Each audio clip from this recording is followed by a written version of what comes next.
సత్యం ధర్మం ST news కి స్వాగతం.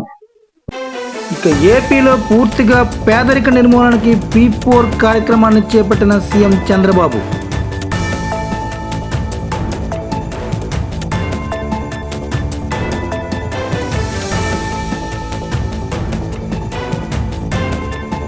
రాజకీయ నాయకులు వచ్చే ఎన్నికల కోసం ఆలోచిస్తే చంద్రబాబు అభివృద్ధి కోసం విజన్ కోసం పనిచేస్తున్నారన్న డిప్యూటీ సీఎం పవన్ కళ్యాణ్.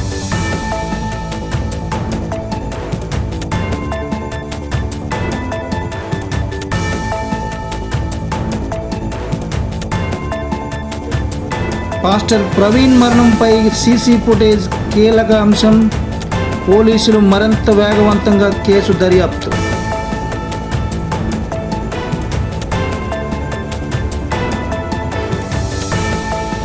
ఏపీలో రేషన్ కార్డు ఈకేవైసీకి ఏప్రిల్ 30 వరకు గడువు పెంపు.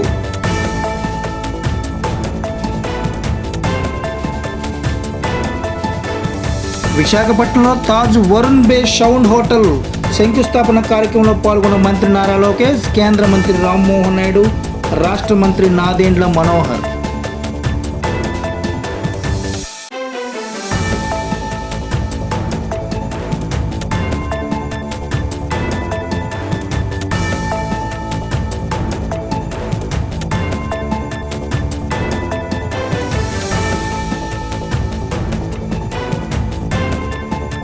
పది నెలల్లోనే 8 లక్షల కోట్ల పెట్టుబడి ఏపీకి వచ్చాయన్న మంత్రి నారా లోకేష్.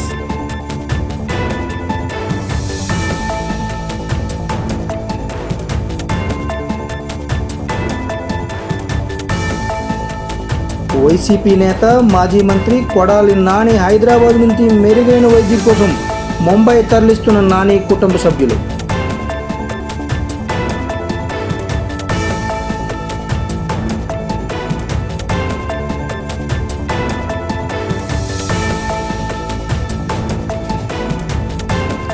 రంజాన్ పండుగ సందర్భంగా ముస్లిం సోదరులకు శుభాకాంక్షలు తెలియజేసిన పలాస ఎమ్మెల్యే గౌతు శిరీష.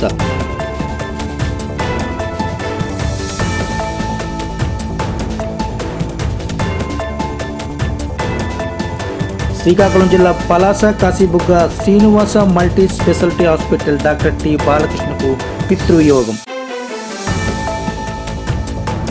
తన తండ్రి భౌతికాయాన్ని భుజాన్ని మోస్తూ శాస్త్రోక్తంగా అంత్యక్రియలు.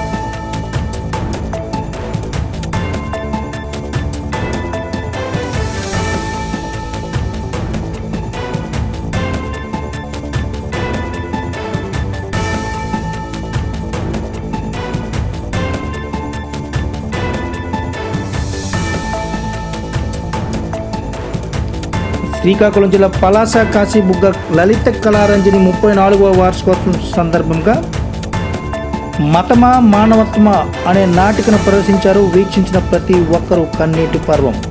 నటీనటులకు ప్రశంస.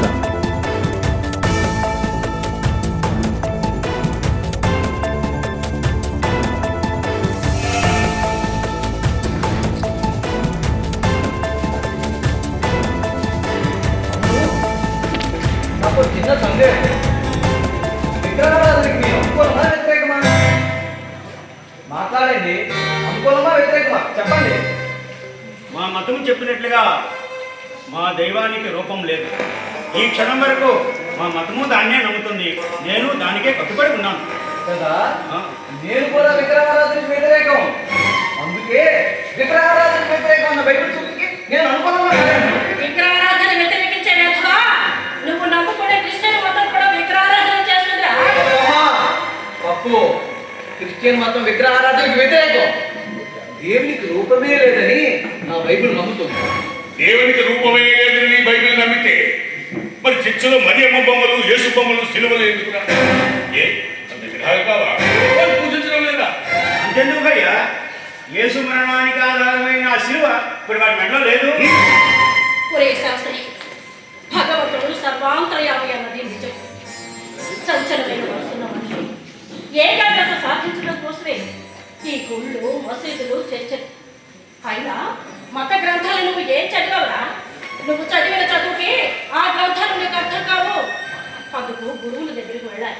నీ అనుభవం వాళ్ళకి చెప్పాలి. వాడిచ్చే సమాధానంతో నీ అనుమానం పటాపంచలు అయిపోతుందిరా. ఒరేయ్, నువ్వు నిత్యం వల్లించే గాయత్రి మంత్రం అర్థం ఏమిటో నీకు తెలుసా? తల్లి నాకు జ్ఞానాన్ని ప్రసాదించు అని. నీ బుద్ధి, శరీరం, మనస్సు అదేమి తల్లి, ఆమె ఇచ్చిన జ్ఞానంతో నీకు సర్వం బోధపడుతుంది. చూడురా శాస్త్రి, ఆ భగవంతుడు మనిషిగా పుట్టాలి అన్నా తల్లి గర్భాశయాన్ని ఆశ్రయించే పుట్టాలి. తండ్రి లేకుండా యేసు ప్రభు పుట్టాడేమో కానీ తల్లి మరియమ్మ లేకుండా యేసు పుట్టలేదు.